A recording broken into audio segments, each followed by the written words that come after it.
A few moments later. Di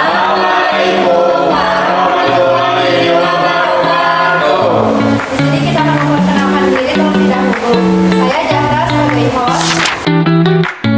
Saya Nadia Febriela sebagai host. Saya Aini berprofesi sebagai teman sejarah. Saya Salma sebagai sejarawan Paliti. Saya Dinda sebagai budayawan atau filolog.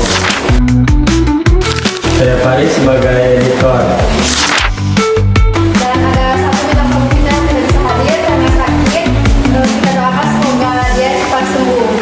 Amin ya Allah.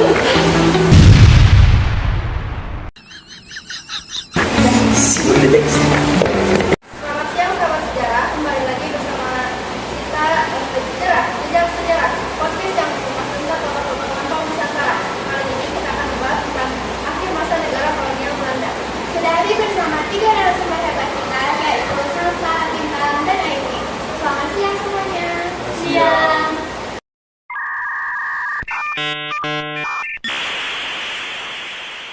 Yuk, langsung saja ini dokumen yang saya pegang menyebutkan bahwa salah satu pemicu runtuhnya global dan kemudian Hindia Belanda adalah Great Depression atau krisis besar. Seberapa parah dampaknya di Hindia Belanda?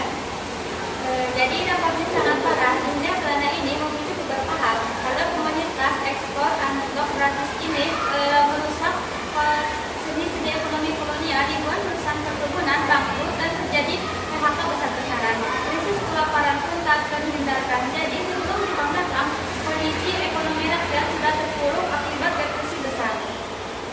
Ironis ya, krisis yang bermula di Amerika dampaknya terasa hingga ke pelosok Nusantara. Oke Salsa, kita bergeser ke ranah politiknya aja. Tepatnya tahun 1942, Jepang menyerang Hindia Belanda. Apakah pemerintahan kekuasaan kolonial Belanda ini memang sudah di depan mata?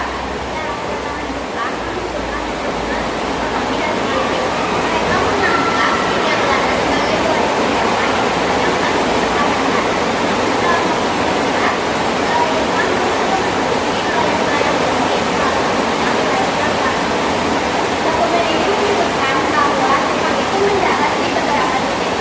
Nah, salah satunya itu di Kalijaga, Subang. Itu kenapa Belanda tidak membalas perlawanan yang signifikan? Ada salah faktor utama. Yang pertama, tentara Belanda mereka memiliki senjata yang jauh di bawah Jepang. Lalu yang kedua, faktor internal. Warga pribumi tidak sepenuhnya mendukung Belanda. Sedangkan Jepang menangkap Belanda propaganda saudara tua. Oke, terima kasih Salsa. Bintang, di tengah hiruk pikuk politik dan ekonomi ini, kita juga harus melihat aspek sosial budaya. Dokumen ini menyinggung tentang naskah lontar kuno dan wabah penyakit di Nusantara.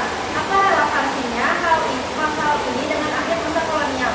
Relevansinya adalah konteks penderitaan dan peradaban yang berlanjut di bawah lapisan kolonial. Naskah kuno seperti naskah Sarontara sudah ditulis dalam aksara Bali dan bahasa Jawa kuno. Ini membuktikan bahwa jauh sebelum kedatangan bangsa Barat, bangsa Indonesia, bangsa peradaban dan ilmu pengetahuan di Nusantara sudah maju. Naskah ini bahkan menggambarkan penyakit lepra yang sudah dikenal sejak tahun 1558. Menarik sekali. Dan bagaimana dengan wabah? Bukannya di sana tuh ada wabah dan flu Spanyol?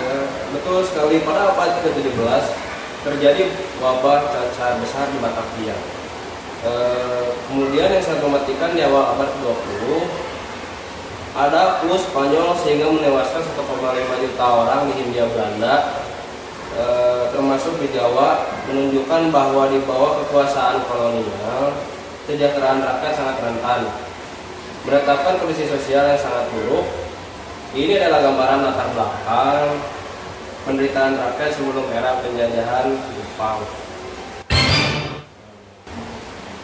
Luar biasa, jadi dapat kita simpulkan bahwa runtuhnya kolonial Belanda itu bukan hanya kejadian tunggal, tetapi akumulasi 3 faktor utama, yaitu pukulan telak Great Depression yang melumpuhkan ekonomi dan invasi militer